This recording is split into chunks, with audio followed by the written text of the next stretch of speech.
दिनांक 22/2/2026 रोजी रात्री 8 वाजता पेट्रोलिंग दरम्यान राहुरी बस स्थानक परिसरात एक 13 वर्षीय मुलगी संशयास्पद अवस्थेत फिरताना आढळली आहे. पोलीस अंमलदारांनी तिची विचारपूस केली असता ती सिन्नर येथून रागाच्या भरात घरातून निघून आल्याचे समजले. तात्काळ तिला राहुरी पोलीस स्टेशन येथे आणून सिन्नर MIDC पोलीस स्टेशनशी संपर्क साधण्यात आला.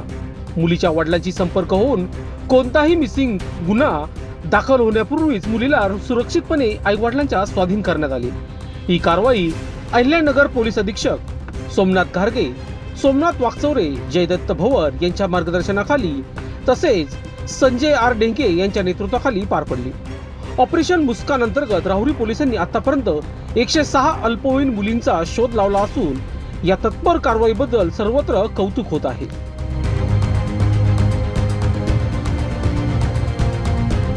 लोकशास्त्र न्यूज साठी राहुरी प्रतिनिधी दत्तात्रय जोगदंड.